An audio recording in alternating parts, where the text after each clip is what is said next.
Welcome to Sleep Maxing 101, an overview by yours truly. Why do we sleep? Sounds like a fun question, right? Well, there are two reasons for this. First, the buildup of adenosine, which makes us feel tired. The second, the secretion of melatonin near the end of the day, which prepares our body for sleep by doing things like lowering our core body temperature. Now, I'll explain these in detail in a bit. Why does this matter? Well, adenosine builds up in the body throughout the day as we move, while melatonin is secreted in the body when you have your circadian rhythm in check. If you get sunlight throughout the day, or ideally within the first hour of you being awake, your body has an internal clock. It's called the circadian rhythm, and when that is in tune, your body secretes melatonin at the appropriate times, which helps you fall asleep faster. So when you don't pair these two together, you have bad sleep. Let me give you an example. Suppose you go to the gym and you have a very active lifestyle. You get your 10,000 steps a day, you go to the gym, and you do a lot of mentally taxing work throughout the day.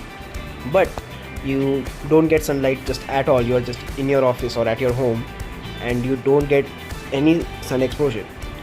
When the end of the day comes, you are tired because you have exhausted your body all day, so the adenosine has built up in your body. But since your circadian rhythm is out of whack, your body doesn't know when to secrete melatonin, and so you just feel tired but you can't sleep. On the other hand, you get sunlight, right? When you wake up, you get your sunlight, you get your circadian rhythm in check, but you have a very sedentary lifestyle. You just sit on your laptop and do work, but there isn't any physical exertion. You don't get your steps in, you don't work out. When the end of the day comes, you feel sleepy, but you aren't able to sleep because you are just not tired enough. So the adenosine hasn't built up, because your body sleeps when both melatonin and adenosine are in sufficient quantities. Now, how does adenosine work? Well, adenosine is formed from ATP, which is adenosine triphosphate. It's your energy molecule produced by the mitochondria, which, as we all know, is the powerhouse of the cell. This ATP gets converted into ADP, and then it gets converted into adenosine. So as you move throughout the day, the ATP gets converted into adenosine, right? And this is why caffeine is bad for sleep. You might have heard somewhere that caffeine mimics adenosine at a molecular level, so it just binds to those receptors and doesn't let adenosine bind to those receptors in the brain, which makes your brain think that adenosine isn't present. So it gives you that fake energy, you can say, because your body is physiologically tired, but instead of the adenosine being connected to those receptors, caffeine is connected, which is giving you energy. You might have heard about how creatine supplies your body with ATP, which helps you extend your workout sessions and make them last longer and be more effective, right? But we have also heard that creatine helps with sleep. How does this work? Well, creatine acts like an energy buffer. Even though you have higher ATP levels, let me retrack a little bit here. Your body feels sleepy when adenosine has built up and ATP is comparatively lesser, right? Now, of course, this is an oversimplification, but it serves the purpose which I'm trying to state here. But creatine provides your body with excess ATP. It helps your body to produce more ATP. So having a higher ATP levels technically is antithetical to sleep, right? Because you have higher energy. And while this is true, the creatine acts like a buffer. So even if you run on 5 hours of sleep a day, you can still sustain yourself relatively well because you have that extra energy buffer to keep you going. Okay, so that's how creatine actually helps with sleep instead of being detrimental for it. Now, the second aspect of it, melatonin. How does melatonin work and how can we use it in our daily lives? Well, melatonin is released when your body stops receiving blue light. So in the days of our ancestors, the caveman days, when the sun went down, there was no blue light to go around, right? So it was night time when the sun wasn't there. So your body automatically released melatonin to signal to your brain that it's time to sleep because the sun has gone down, and so we need to rest because it's dangerous to explore in the dark, of course. And so that is the mechanism behind the release of melatonin in the body. Your body releases melatonin when it stops receiving blue light. What is the source of blue light today? Extremely bright lights, our mobile phones, fluorescent lights in the gym, etc. So even after the sun has gone down, we are being exposed to blue light. This blue light exposure inhibits our body's melatonin production. This lack of melatonin in the body disrupts sleep, like I went over earlier. About 0.1 to 0.9 milligrams of melatonin is naturally produced daily, and contrary to popular belief, actually supplementing melatonin is quite underrated, because your body actually does not stop producing melatonin naturally if you take it, because unlike our other hormones like testosterone and estrogen, where if we take them exogenously, that is, if our testosterone comes from a needle or comes from an injection, our body stops producing it naturally because it's released from because it already has excess of it. But the production of melatonin is controlled by the pineal gland, and it does not have an aspect of homeostasis. So even if you're taking your melatonin exogenously, your body still produces melatonin. And we have studies on this. When if you stop taking melatonin in a pill, your body starts producing melatonin at its baseline naturally, again without any problems of withdrawal or anything like that. So taking melatonin supplements will not inhibit your natural production. In fact, taking melatonin supplements smartly can help in sleep. Of course, this is not medical advice. If you are having trouble sleeping, you should definitely consult a doctor. But for the folks that want to maximize their sleep returns, this video can help for sure.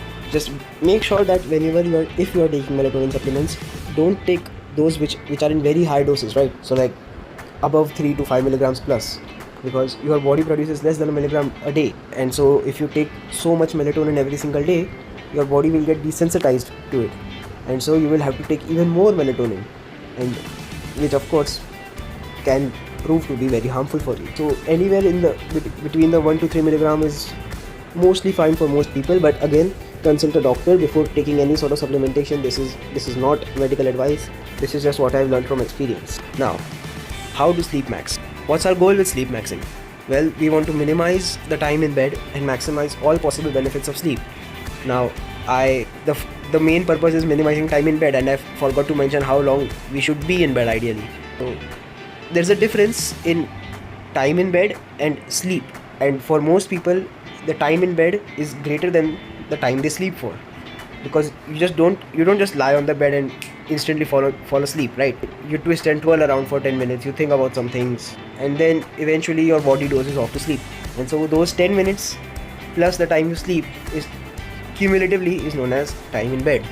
But for the period you are actually sleeping, right, the non-REM sleep, the REM sleep, right, that is actual. So we want to sleep anywhere from 6.4 to 7.2 hours, somewhere around that. So but for most people, sleeping 7 to 8 hours is recommended, and it's fine unless you are younger, in which cases sleeping more can be beneficial.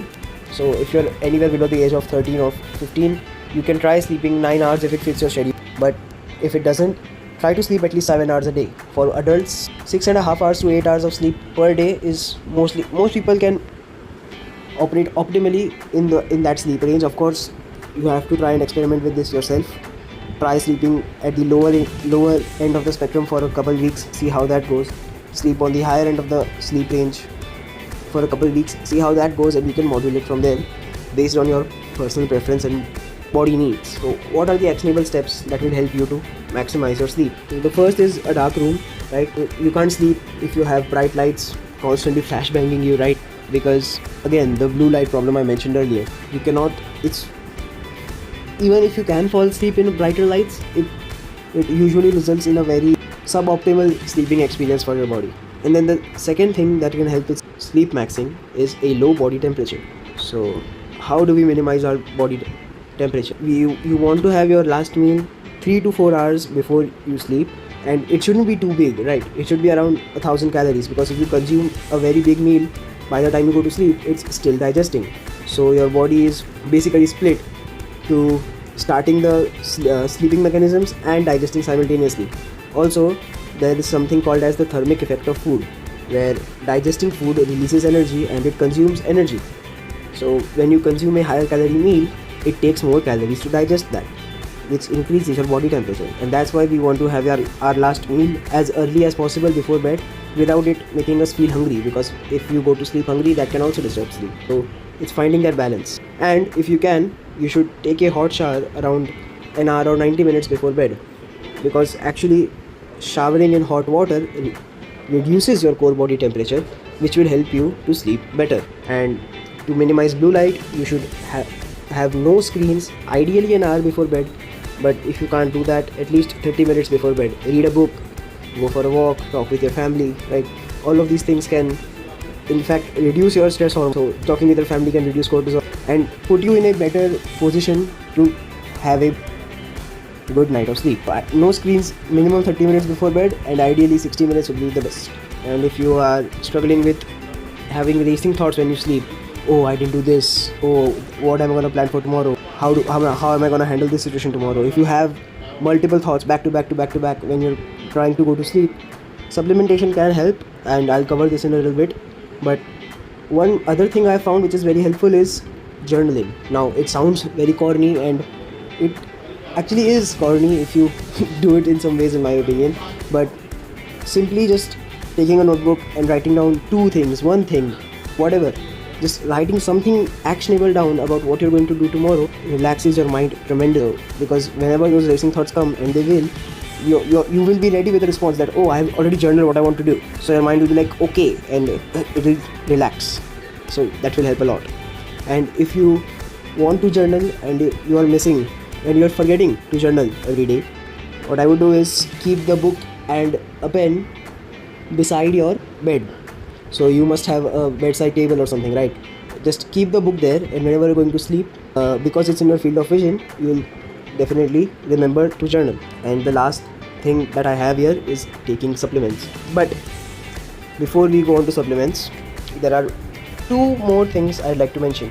If you wake up in the middle of the night wanting to pee, you should also stop drinking water about 1 or 2 hours before bed. Not completely, just take like small sips if you feel thirsty. And if you feel thirsty, if you don't, just don't consume water at all, because as you hold water throughout the night, it will make you want to pee, which will of course disrupt your sleep cycle. So you don't want that happening with us, right? That's the first thing.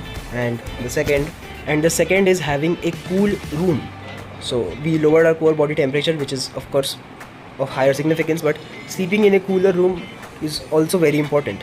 I forgot to write it here, but if you are sweating when you're sleeping, you'll just not sleep, right? You'll feel irritated. I mean, that's pretty common knowledge. And having a cool room actually helps you sleep way better. It gives you such sound sleep. Personally, whenever my body is a little too sore from workouts, I crank my room temperature down as low as I can get it, and I just leave it there for the entire night. It is a little chilly, yes, but I wake up feeling completely refreshed and rich. So you can try doing that as well. Because you are sleeping for 7 to 8 hours, you aren't consuming anything during that time period. But you of course you are consuming a meal before you go to sleep, right? However long before, I would assume 3 to 4 hours, as I said earlier. So if you're consuming a meal 3 to 4 hours before bed and it has a high amount of protein, your body is still digesting it by the time you wake up. But if you are consuming something at night which is of lower protein, so you're getting your protein throughout the day and you're consuming a lower protein meal at night as your dinner meal, you can have a protein shake before you go to sleep. Because if you wake up and immediately go to train, you should have something in your system, because it helps to increase performance. And even if you're not training first thing in the morning, not having protein for 8 hours in your body increases muscle protein breakdown rates. Now of course this isn't anything major, and if you skip this, it's completely fine. That's why I put it in the optional. But if you are consuming your last meal way before you sleep and you are training first thing in the morning, consuming a casein protein shake can be beneficial, and specifically casein, because if you consume a whey protein shake, it is fast digesting, so it will digest before you wake up, which, I mean, it will serve basically no purpose, right? But if you consume a casein shake with 40 grams of protein before you go to sleep, it is still digesting or just finished digesting by the time you wake up. And because you have that extra protein in your system, that will definitely help you with your workouts, and it will also decrease muscle protein breakdown rates in the night. But again, it's not anything major. If you don't already have casein protein at home, I won't spend money buying it if you don't have the money lying. Now let's get into the supplements for sleep maxing. See, that's the reason why I put it at the end of this entire topic, because supplements are, well, supplementary. You are supposed to take them as additional benefits to your already healthy and dialed-in routine. So if your sleep is out of whack, I would highly recommend you first fixing the factors I listed before this part. And if even after that your sleep is a little messed up, first please consult a doctor. He might help you better than this YouTube video. But if you are looking to buy supplements for sleep, these are the top 3 I would recommend. Of course there are more. You can go on and on online and just find multiple supplements for sleep, but I feel these 3 will give you the most bang for your buck. Well, the first one is magnesium L-threonate or bisglycinate. The main function of magnesium is calming your, so it will help you with the racing thoughts, especially L-threonate will help you with those racing thoughts. And if you cramp a lot in your sleep, consuming magnesium will reduce muscle cramping, so you won't wake up with very sharp calf pains, because that happens quite a lot. You're sleeping and your calf just cramps up like crazy and it ruins your sleep, and it also leaves your calves reason for multiple days in my experience. Definitely don't want that happening. Although one thing to keep in mind is where you source your supplements from, because if you buy cheap magnesium which is not of high quality, or if you take a very high dose of magnesium, which isn't bad, but everybody's tolerance to magnesium can be different, right? If you consume too much magnesium at once, it can actually lead to gastric distress. So I would recommend only taking what's prescribed in the supplement box which you are getting, and slowly increasing from there if you feel the need to. Otherwise it's fine consuming whatever the RDI is, or whatever the amount is listed on the box. The next is creatine, and I went over this earlier. Creatine in general is very good for cognitive health and sleep. It isn't as awesome for muscle growth. Again, I emphasize on growth here. Muscle growth, as most people think. Yes, creatine holds more water in your muscles, and so you gain 2 to 3 pounds of lean mass over a couple weeks, but that is lean mass, not contractile tissue. Creatine holds water in your muscles, making them look bigger. And the benefits it provides for muscle growth is marginal.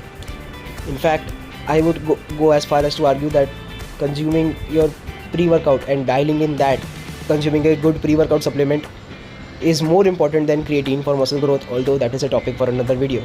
But for sleep, creatine could definitely help you, and plus nobody hates looking bigger, right?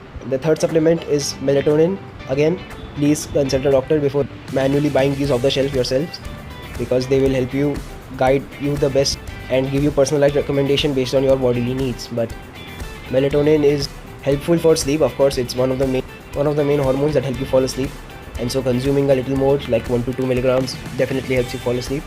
Again, just don't take too much and you will be good, right? So I hope this helps. If you have any doubts, leave them in the comments and I'll be sure to help you out. Thanks for watching.